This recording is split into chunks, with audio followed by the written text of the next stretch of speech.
Hey, everybody, welcome to another sensational show. Here, right now, I have another lady lawyer with me. I can't believe we're going to be talking about a little secret that a lot of ladies and men, let me just put it out there, often deal with. And that secret is called imposter syndrome. If you've never heard of it, it's basically this deep sense of not earning or having earned your accomplishments or your success, or some would call it good luck, and feeling as if you are a fraud.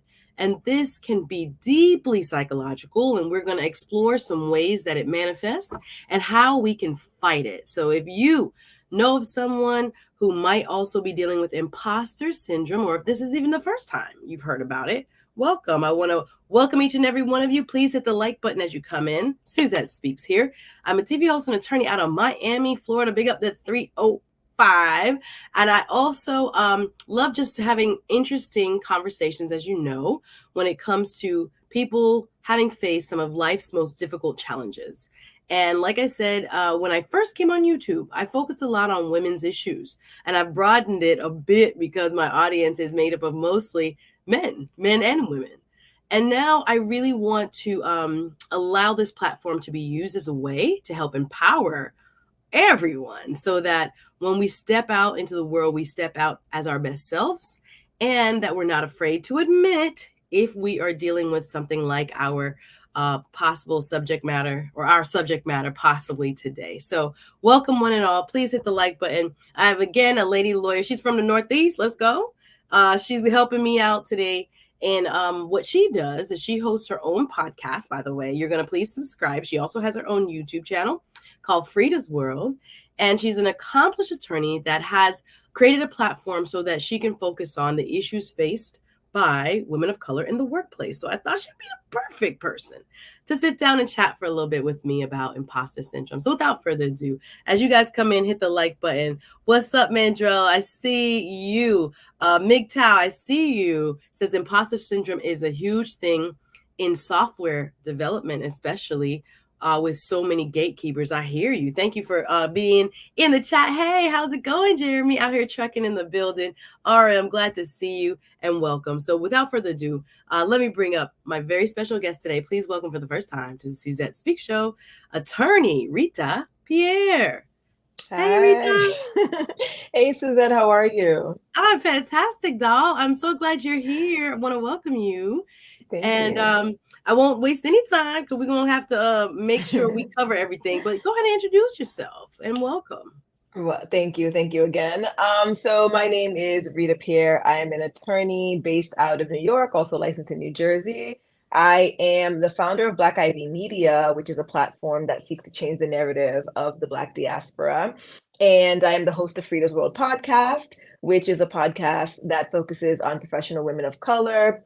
We're actually we didn't shift our focus too much, but we are talking a lot more about total wellness, so mind, body, and soul.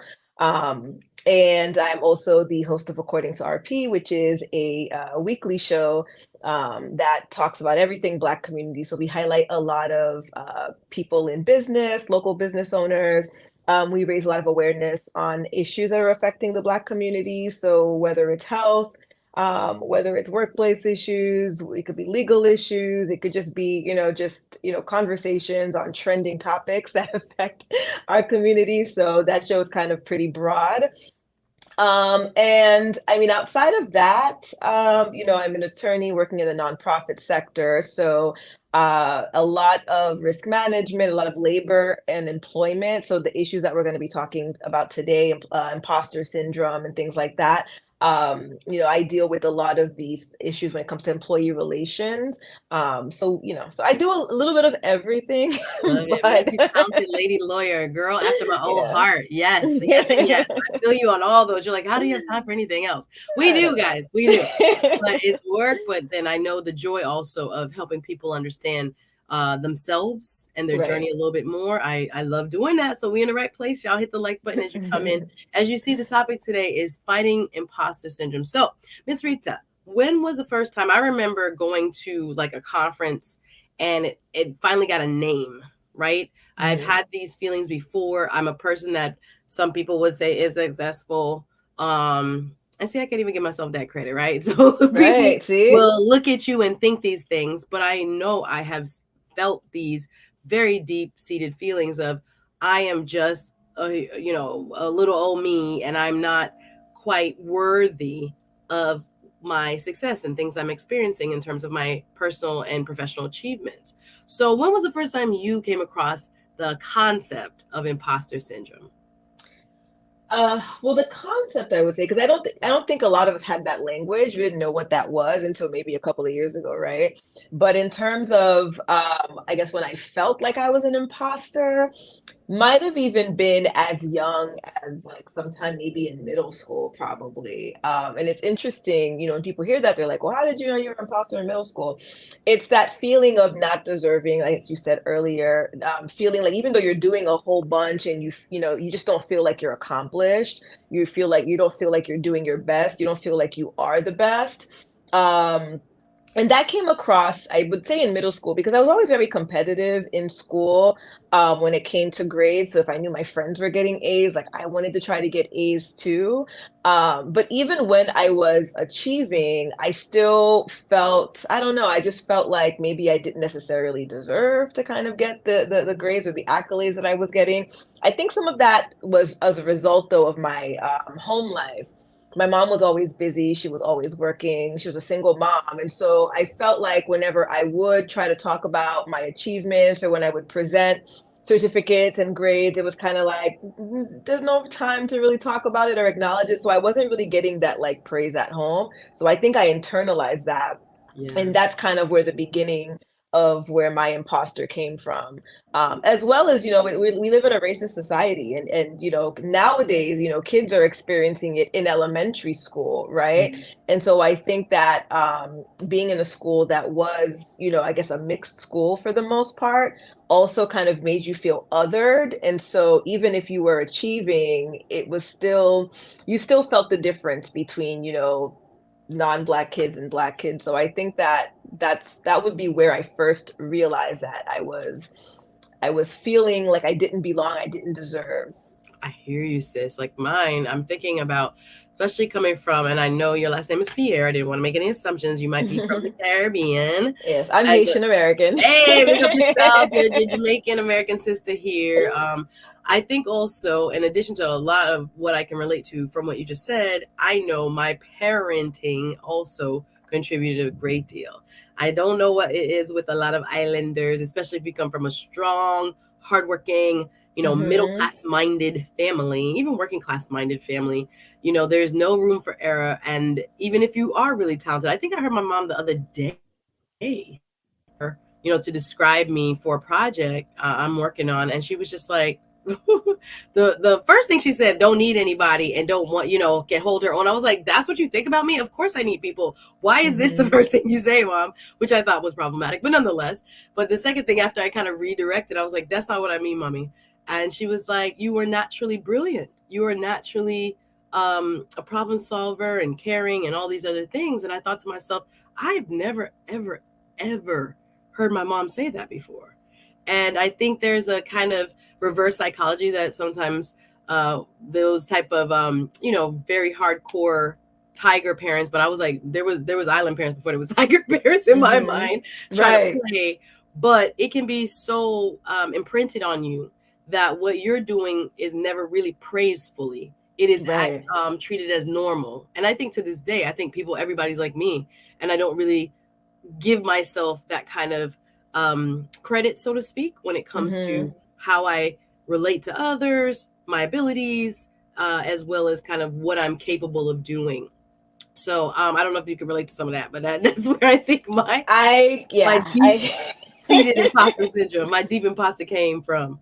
But yeah, yeah. nonetheless, so we got kind of sometimes different sources from what can Mhm. cause this, especially as women of color here in this chat today. We know that again, I went to a majority white elementary, middle school, so again, that sense of needing to fit in or having that pressure to represent is oftentimes coupled with the sense of like, am I good enough? Am I just like them? Do I have what they have in terms of resources and ability? So I Right. think, yeah, that kind of highlights some of the origins. So cool. So when did it first become a problem? So as early as middle school, identifying like, wait, I don't know if I fit in, I don't know if I'm capable, I don't know if I deserve that A. Or when my parents saw that 1B and focused on it, thank you guys. Mm-hmm. When you start to believe, did I get those A's by luck? And of course you didn't. It was hard work. It was your abilities. Right. It was your way of putting the pedal to the metal, so to speak, and pushing yourself. But sometimes we are not taught to give ourselves that credit. So did you see this come up for you in your early career, maybe even before in your young adulthood, college, so to speak? Well, how did you see it present when you really started to become a working woman? I would say it presented itself for me in law school, because in law school there weren't that many people of color in general. So that I would say is probably when it first happened for me. I went to Fordham in New York. Mm-hmm. At the time when I went, it was like a top tier. It was like a I was about to say tier that's a one great school. school. Hey, Yeah, it was a tier one I'm gonna give you your school. credit, sis. So, That's awesome. so I was excited that I got in. It was my first choice school, and I got in. I was so excited. But then when I got there, I mean, I've met racism at various points of my life. I've met, discrimination, microaggressions, different, areas of my life. But I felt like in law school, it was that covert Yeah.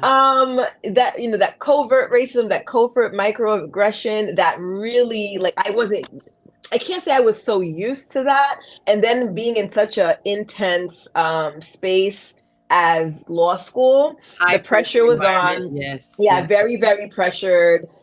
Everything was being scrutinized. Like those who were not of color, like even the white people, like felt like, they were Yeah. always Do I on an belong here? emotional, right. It Trust was an me. emotional roller coaster for them as well too. So then imagine myself Yes. being, in this environment already with how people say, two strikes, I'm a woman and then I'm black on top of that. Like being there was every day was kind of like, do I truly belong here? And I remember there was one time, and I never forget this incident, but I think I was in my contracts class.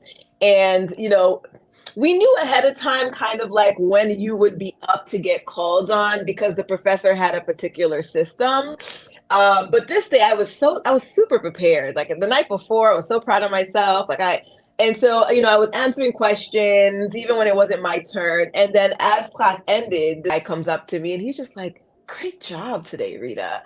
And I was just like, "Great job." Like, what? Excuse Negro, me. I read the piece. I know what it is. Let's go. Right. Like No, you're a 1L just like me. Like it's right. not like Like you're like, what are he's you? validating you, and Right. you And I deserve didn't the ask same for it. place. I like, yeah, that it's a slight. It's a sleight of hand. It's a little Right. microaggression where people are trying to say, I'm surprised Right. by your ability, and I should let you know that was Right. amazing because I wasn't anticipating you being amazing. Yeah, it can get Yeah. deep and psychological. It's, Very. so yeah, Very. I can relate with so much. Y'all hit the like button as you come in. I'm gonna read I guess the Wikipedia version of what it is to have imposter syndrome. I was been, kind of researching articles. Guys, look it up. It's real. And there are people that have this and don't really know it. And that's why I wanted to do today's show. I'm talking to attorney Ritha Pierre out of the Northeast. Y'all can look her up if you guys need help. What kind of area of law do you practice? You say you're in a private, nonprofit. So you're not taking Yeah. clients. Okay, never mind. Yeah. Well, I do on the side for contracts Oh, you and do? Okay, cool. consultations for labor and employment issues. So she getting her bread. So if you need those type of services, always it's good to reach out and get a professional to look at your issues. But today we're just talking about imposter syndrome as we know it. There are tons of articles about it. Again, people feel this, men and women both, and I think sometimes it kind of gets kind of swept under the rug, or you just think it's natural and how Right. you're supposed to feel. And it's not supposed to be the way you feel all the time. Imposter syndrome, also known as imposter phenomenon, okay, and impostorism is also known, is a psychological occurrence in which individuals doubt their skills, talents, or accomplishments and have a persistent internalized fear of being exposed as a fraud. So it can grip you. I can imagine. I remember even in law school, and what she just described is like the Socratic method of sitting in a chair, and your professor is going to not drill you, but kind of go back and forth and see if you really understood the case. And you are in front of your classmates. For us, it was like 100 deep. Like it was a big auditorium. On display. Exactly, on display as to whether you understood the principles. Can you explain the principles? Can you articulate the holdings and this and stuff? And it was like nerve-wracking. And I think it's crazy that some law schools have stopped the Socratic method, which I disagree with, but that's a whole nother conversation.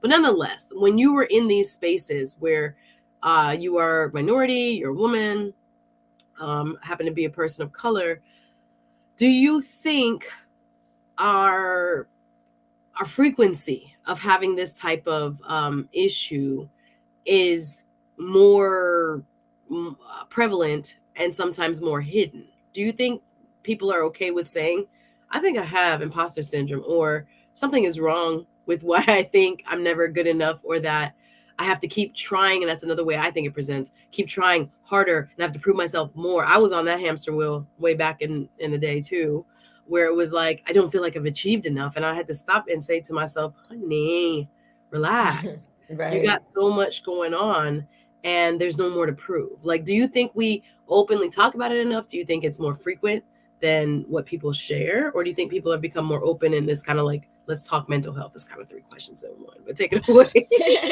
So what I would say is I don't think we talk about it enough, to be very honest.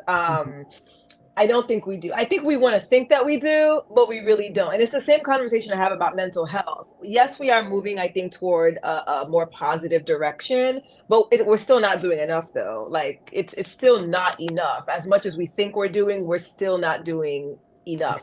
Yeah. And so I think that because there's a name to it now, imposter syndrome, people are starting to like identify and say, oh, that could be me, but they're still not comfortable because remember, there's that fraud part of it, right? That imposter part. So people are still kind of confused as to what all of this still means, even though they might identify with the definition.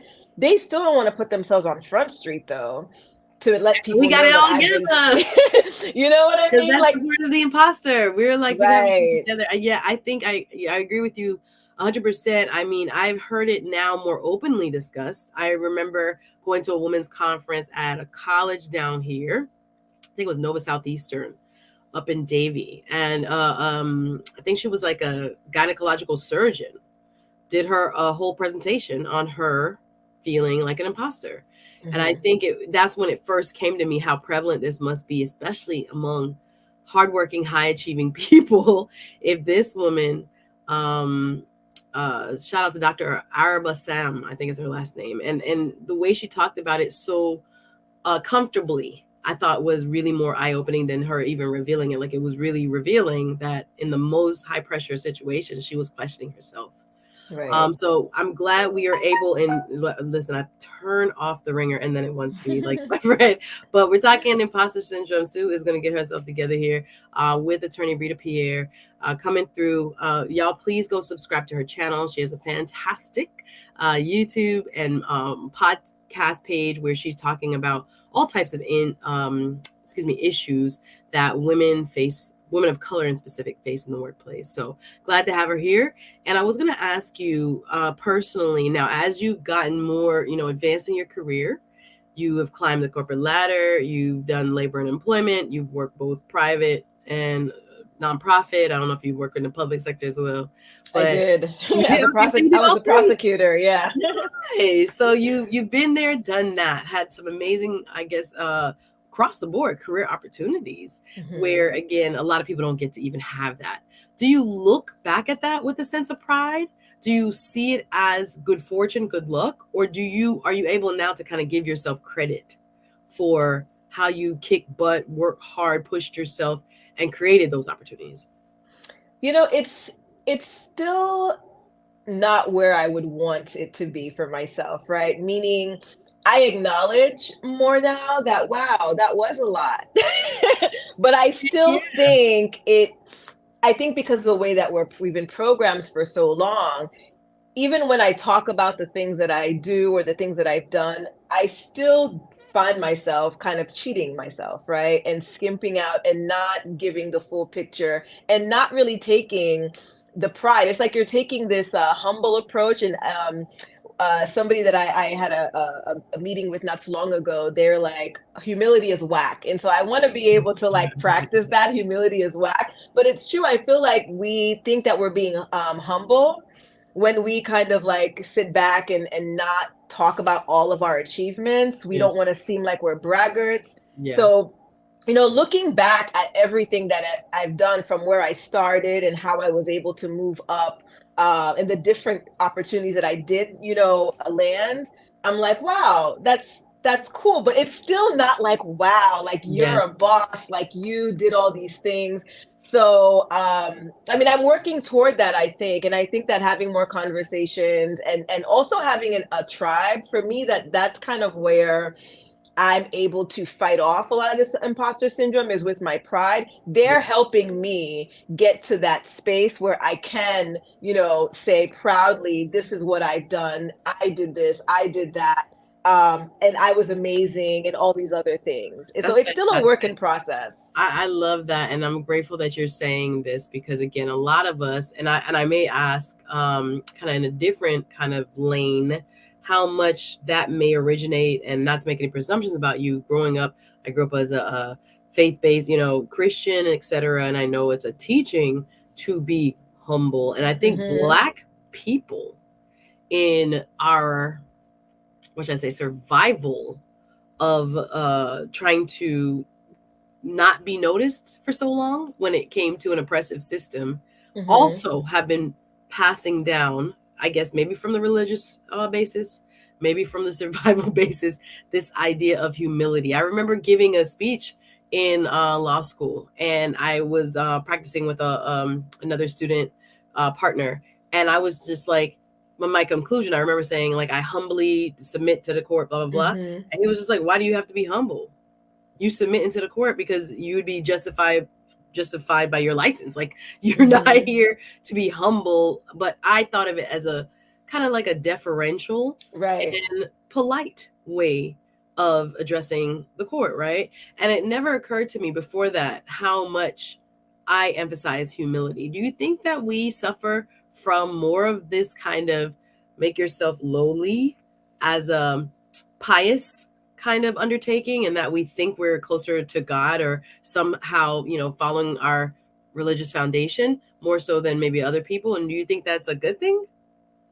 So I think it's a combination of both. I think the religious aspect is there because, I grew up in the church as well too, and they taught us from day one that, humility is a thing and that you need to be humble, not to put yourself too high, kind of like we're all equals here. Don't think too highly of yourself.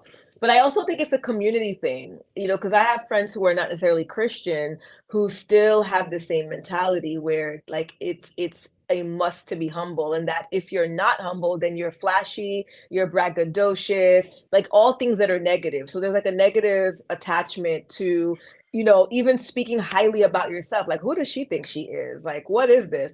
Even if you have the credentials and the work product to show that you are somebody, it's like for you to say that you're somebody, it's like, who does she think she is? She needs to just sit down. So it's a community thing in general, I think, as well too. um I think that I don't think it's a good thing. As I'm getting older and as I'm in more community with non-Black people, I realize that we have been playing ourselves for way too long, with this humility thing. Because Yeah. when I think about my counterparts, these people were never humble. They are the Mm-mm. first to let you know, like even in their bio writing. A lot of my friends, my friends who are Black, like we always struggle with writing a bio about ourselves. We always struggle of having to kind of like present ourselves. Like we're always leaving something out. But our white counterparts, they'll let you know from what they, the award they got in kindergarten. Like they're proud of everything that they've done. And I think that that's a cultural thing. Mostly, I feel like in their cultures, a lot of them at least, like that's it's they're not seeing it as braggy or as they're like, No, you better tell us they're what just you giving the facts. did, They're just giving the right? facts. And I think that's that's it. deep. You touched on so much right there. There is so deeply kind of seated in our black cultural mindset that for whatever reason, as you said, it can be religious and it can be other things, that Mhm. somehow not being humble is to be kind of disrespectful or somehow frowned upon. And Mhm. like you said, when you get in different circles, when you are able to speak with other people, oh no, from different cultures, oh no, Mhm. they're pushing themselves, they making stuff up, and they, Right. they got to feel like you're underplaying yourself and they're overplaying themselves. So Mhm. when you meet them or you see them on the job, you're like, they don't have the skills I have, they don't have the leadership I have. But we have sometimes difficulty in explaining and Mhm. patting ourselves on the back. I have a cousin who is big time in banking, and she was like, if she do the smallest thing, she is on an email letting her team know because Yep. the other boys do it all the time. Yeah. And she's like, you didn't do anything. Why are you sending out all this, praise for yourself? So she said, I have learned you have to pat yourself on the back, and you have to be open to that uncomfortable feeling sometimes Yeah. of cheerleading yourself, of touting yourself. And I think we have to practice that, like you said, in the bride, before we get into these workplaces. I'm enjoying the conversation. I hope you guys are too. This is Fighting Imposter Syndrome. Suzette Speaks here with fellow lady lawyer Rita Pierre. She is telling us more about her thoughts on imposter syndrome. And I want to ask you what you've seen in your friend girl circles and in yourself, because the more we hear about it, the more we see examples of it, the more we can identify it in ourselves and try to address it. I was Right. just reading on that point. I started a book. Actually, I'm listening. It's an audiobook. It's called Four Words. And this is why I was asking my mom, what four words would you use to describe me? And it's a new book out, but he's not giving me any kind of shut up. First of all, we got a sponsor, Cash App. Bop, bop, bop. Thank you. Out here trucking Jeremy on the sponsorship on the Cash App. If you like what you're hearing, if you want to support the content, you know what to do, y'all. Hit the like button, leave a comment, share with others, please. I really appreciate that. Thank you so much, Jeremy, for showing love for today's show. But as I was saying, there was the audiobook that I started called Four Words, saw it randomly advertised somewhere. And he talked about, or starting as I'm listening to it, he's talking about how celebrities are very kind to themselves and Mhm. they show themselves so much grace. Now, if you are in my Patreon, you know I always talk about showing ourselves love and grace and how we talk to ourselves and that inner monologue being so critical oftentimes. And it's not even really us, it's how the world, is how our parents, is how others have addressed us for so long that we started to Mhm. internalize it as if it were our own voice. So in this book, it says like the key to success. Okay, right? No, this is how you're gonna make $1 million. But one of the parts of why people are successful who are celebrities, because he used to be a celebrity publicist, that's his Mhm. claim to fame, was that they're very kind to themselves. They are always lifting themselves up. And they don't put themselves down the way Mhm. oftentimes we are, even doing it kind of Right. as because we're accustomed to it. But he was saying they could describe who they are in four words and how important it was. And it's kind of like a value measurement of who you believe you are.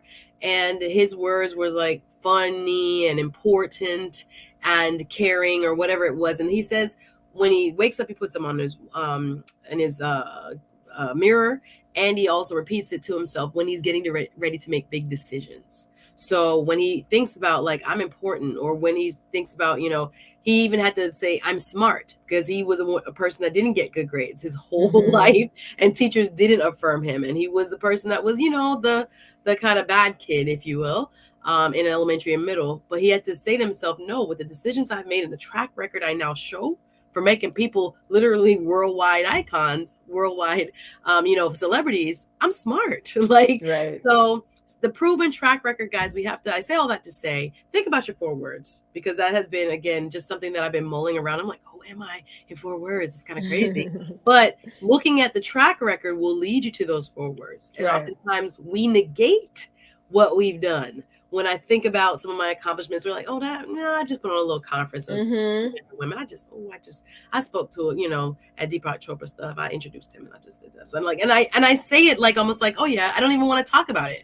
But it's Right. important that we recall those things and that we lean into those things as a part of our story and remind ourselves of our words, four or more, whatever they are, so that you can reaffirm who you are you are a good person. Like, even in spite of all your mistakes, you have to remind yourself constantly. Okay, off my soapbox. So tell me, my sister, about what you see in your current day experience, whether you're maybe not having as much imposter syndrome, or if you see it in your friends. Can you give us some examples of when you can hear it in your circle and you want to call it out, or other examples that you've seen?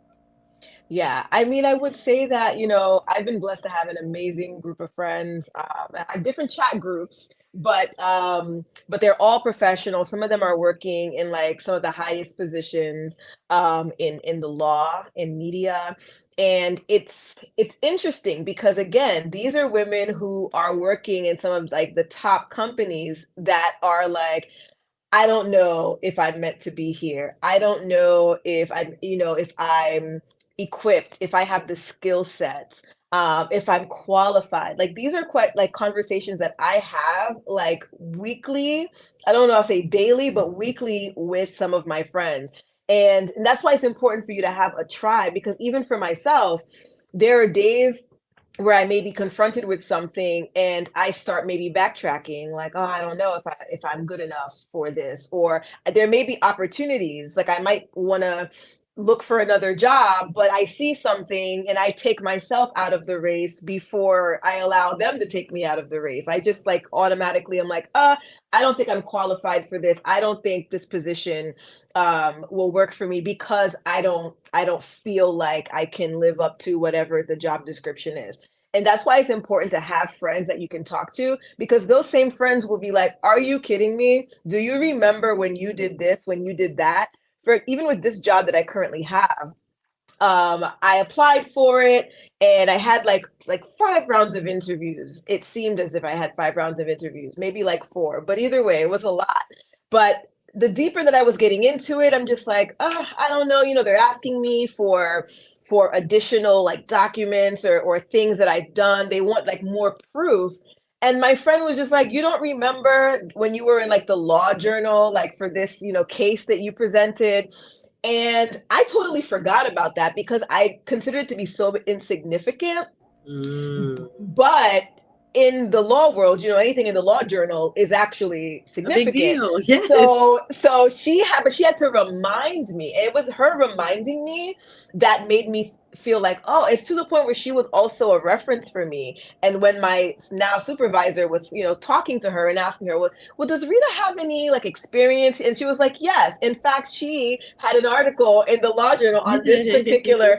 So so it's important to share because that same friend who works for, a very high profile company and is going through it literally weekly, like she'll say things and I have to be like, do you remember like when you did X, Y, and Z? I'm like, you are a boss. You are my most articulate friend. Like you have this like in the bag and like literally like pouring into her and reminding her of everything that she's done. And then not just the things that she's done, but just who she is, like who she is as a person, Yes. as an attorney, how intelligent she is.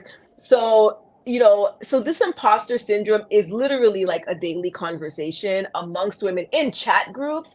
I know that we're talking about it. There seems to be more conversation about it, on like bigger platforms, but it's not the same because it's kind of we're generally talking about it, but in the chat groups is when you're getting the raw. This is why I feel like I can't, and so it's important to have friends who uplift and not tear down because those are the friends who are going to, I don't want to say repair you, but they're going to remind you of who you are. And then with that boost of confidence, you're going to go apply for that job or you're going to go, show up in that boardroom. So yeah, so that's kind of I how I love see it, it. sis. You guys, we have a few minutes left, and I'm gonna focus now. I want to focus now on solutions, and you've started that, and I'm grateful again for Rita to be here and kind of talk about it from the bird's eye view of people that we know that are super talented, who are amazing at what they do, whether it be corporate in an office, or technical with their hands and on the Mhm. on the in the field, whatever it is that you do. You have to, and my dad would say, you need to take pride in your work. But other than that, Mhm. it's again, we are shying away from this boasting, and we don't want to boast. But if you are going to survive in this capitalist race we're running, you have to be um, comfortable with speaking Mhm. about yourself, speaking about your accomplishments in a way that you are convinced Mhm. that you are the stuff, the ish, that you are Right. capable of and deserving of. And I find these, and we can go deep, but I know we have a limited amount of time today when it comes to even negotiating salaries and things like this. I don't play about mine. And as you said, you consult as well. And when it comes to certain things, I mean, there are ways in which we do business, I'm sure now, that allow us to kind of demonstrate I have value. I'm sorry. I know you want this for free, or Mhm. I know you think, yeah, I'm your homegirl, or whatever it is. We have to be much more confident that what we are doing for that person has value. Even as I get ready for my next kind of phase of whatever I'm putting out, ebook or whatever it is going to be, as God leads, I'm really kind of trying to rest in that, understanding Mhm. like, girl, you have value. It's Right. not a matter of either or. I want to help people, so I'm going to give it away. It's like it's helping people, so therefore, it's okay to put a price on there that Mhm. you know reflects your value, etc. So yeah, there's parts of me that want to start with some of the solutions that you've already mentioned. Of course, your circle matters. Your circle is the best defense against, as you've Mhm. described, this type of mindset that clearly doesn't go away. It is, prevalent for the people at the very top, people who are very Mhm. gifted, skilled, and they also need reminding. And I'll throw in there, it's okay to be the encourager. That's one of my four words. I like every time I try to put it out, my four words, I put it back in because I can see, I have the vision of seeing what can be in a person. And sometimes they can't see it. We all get weak. We all suffer losses. We all, lose this confidence. Mhm. So to be reminded and to remind others that we love and know are really, really, amazing is a Mhm. part of the solution. Don't hold back. Don't be a hater. Don't hold back. Give that Right. person the encouragement, the praise. And sometimes we're searching for it from the wrong people. Hello, I've done that too. Mhm. Waiting for people who I even love and care for, and even our family, to affirm or to give me their atta girl. And sometimes they never will. And I'm just like, okay, I gotta understand that's not their ministry. Still love Right. them, but sometimes we're trying to get nourishment from the wrong source. And it's Mhm. not that they're bad people, and it's not even that they're haters. Some people, that's not their ministry, their gift, Right. and It's you not have their to gift. recognize. I'm like, okay, I love you, but you gonna give me the silent head nod Mhm. and look with the staring eyes, and I'm looking for the yes, it's a great idea. So you guys gotta guide yourselves to people who, and I put a post on my community page, Rita, that said your nervous system often tells you when you're in the Mm. right relationships and when you're in the wrong relationships, friendships, Yeah. romantic or otherwise. When you feel that tightness in your stomach, that tightness in your throat, your body Mhm. feels there's this general discomfort after dealing Right. with a person, after hanging up on the phone with a person, after like an exchange. It's there's something there, and we have to pay attention to it. So I know I'm rambling, but I got to get all of my my things, and I guess the 4 word exercise might help some of you when you think about your 4 best ways of describing you. Don't go into Mhm. your insecurity. Go into the 4 best ways. If I were to present myself to the world in 4 words, what would I say? So other solutions from Rita, and then we'll wrap up. But please tell us where you think we can exercise some tools to Mhm. help us stay on top of this imposter syndrome. Right. I mean, so first I would say for those who are, who have a faith, because, not everybody is Christian, but other people have different sources that they draw from, connect with that source, whatever that source is. For me, I'm a Christian. And so it's praying to God about my, how I'm feeling, presenting my insecurities, finding devotionals. There's some amazing women's devotionals out there that speak specifically to womanhood, and a lot of them actually address in several different ways imposter syndrome, feelings of belonging, inadequacy. So for me, I found doing these daily devotionals to be very, very helpful, particularly on the days where I felt weaker than normal, because we all have the good and we have the bad days. And acknowledging that, I think, is important too. Understanding that there are good days, there are bad days, and not trying to make every day a good day. And if there is a bad day, like, not to think that it's the end of the world and you're like, you're inadequate. So I think acknowledging that as well. I would say keeping a list of all of your wins, no matter how small they are. That's something that I started doing because, again, it's so easy, especially when you do a lot. It's so easy to forget things, forget, accomplishments, forget, accolades. So I think keeping a track of your accolades, keeping a track of your your certifications, your accomplishments, whatever you feel like were wins, no matter how small you think they are, write them down, keep them in a folder, keep them in your notepad. If you're an iPhone user, I don't know what the Androids have, but keep them in some sort of digital document. And when you start to feel, or when you start to hear those voices telling you that you're not good enough, like, go back and look at the things that you've done, because sometimes we just go through life and we don't take the time to stop and appreciate ourselves, appreciate what we've done, acknowledge the impact we make, whether it be at work, in our communities, with our friends, with our family. We don't take the time to acknowledge that, and so we breeze through. And then I think that kind of contributes to the feeling of nothingness, or I'm not doing enough, because we're always rushing to achieve, achieve, achieve. And it's like, what is that goal? Like, where are we going? Because we've achieved so much, but in our minds, and I think it's because it's not written down. It's not, in a space where we can go back and remind ourselves.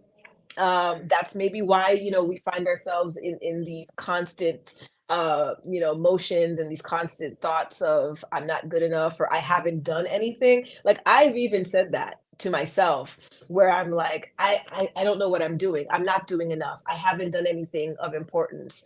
And it's crazy because, thank God for social media, I'm able to go back and see all of the things that I've done. So, connecting to a source, for me, again, as a Christian, it's God, it's Jesus, but for you it could be something else. But connecting to a source, reading devotionals. Not all devotionals are faith-based, because, again, I know some people are not necessarily into faith-based, but there are positive, you know devotionals out there, that could help you, that can give you the tools, can give you language. Keeping track of your wins, no matter how small you think they are, having the right support group around you. And then I would say, lastly, personal development and professional development trainings. And they might not be like formal trainings. They may be in the form of, listening to a good podcast that might still be a personal or professional development tool. But in the last year and a half, I've done a lot of personal and professional development trainings.